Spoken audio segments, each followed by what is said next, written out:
Assalamualaikum warahmatullahi wabarakatuh. Saya Iko Mati Sutia dengan NIM 191057.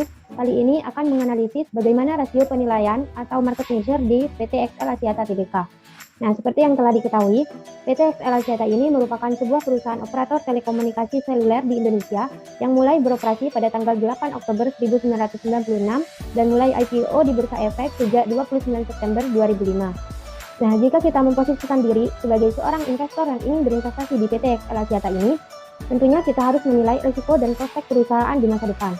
Nah, salah satu indikator untuk mengetahui kinerja masa lalu perusahaan dan prospek di masa yang akan datang yaitu menggunakan rasio market measure ini. Rasio ini digunakan untuk mengetahui hubungan antara harga saham terhadap laba dan nilai buku saham. Langsung saja kita ke perhitungan rasionya. Rasio yang pertama yaitu price to earning ratio. Rasio ini digunakan untuk mengetahui tingkat harga wajar suatu saham emiten. Nah, untuk mengetahui nilai PER-nya, kita harus menghitung nilai FS-nya terlebih dahulu, yaitu dengan membagi laba tahun berjalan dengan jumlah saham yang beredar. Kemudian nilai PER-nya dapat diketahui dengan cara membagi harga penutupan saham per tahun dengan nilai FS-nya. Nah, jika dianalisis nilai PER pada PT XL Axiata ini tahun 2015 sampai minus 1.214. Hal ini dikarenakan perusahaan mengalami kerugian, tetapi harga penutupannya sangat tinggi, yakni 3.600. Mengapa demikian? Nah, hal ini dikarenakan pada tahun sebelumnya yaitu 2014 perusahaan rugi hingga 803 miliar. Namun pada tahun 2015 turun hingga 25 miliar. Nah, oleh karena itu investor mengapresiasi penurunan yang sangat drastis tersebut dengan menaiknya harga saham ini. Nah, kemudian pada tahun 2018 juga nilai PER-nya minus 6. Namun hal ini wajar karena perusahaan mengalami kerugian diiringi dengan harga penutupan sahamnya yang sangat rendah yaitu 1.980. Nah, untuk pada kuartal pertama tahun 2021 terdapat penurunan nilai PER karena adanya penurunan laba tahun berjalan juga, sehingga tingkat apresiasi investor terhadap PT XL Axiata ini menurun hingga 70 kali. Rasio yang kedua yaitu earning yield. Nah, earning yield ini digunakan untuk mengetahui persentase keuntungan dari investasi saham yang berasal dari keuntungan perusahaan. Nah, earning yield ini dapat diketahui dengan menghitung 1 dibagi dengan nilai PER-nya. Nah, jika dianalisis pada PT XL Axiata ini, pada tahun 2021 nilai PER-nya lebih rendah daripada tahun 2020. Namun, earning yield-nya malah lebih tinggi senilai 0,15%.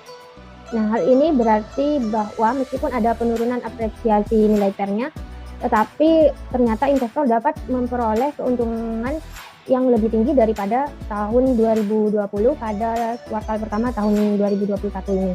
Rasio selanjutnya yaitu dividend yield. Dividend yield ini digunakan untuk mengetahui seberapa besar tingkat keuntungan yang diperoleh investor dalam pembagian dividen. Nah, pada tahun 2015 sampai 2019, PT XL Axiata tidak membagikan dividen karena laba perusahaan sepenuhnya digunakan untuk ekspansi perusahaan. Nah, pada tahun 2020, dividen per sahamnya senilai 20 rupiah dan tingkat dividen yield-nya dapat diperoleh dengan cara menghitung dividen per saham dibagi dengan harga sahamnya.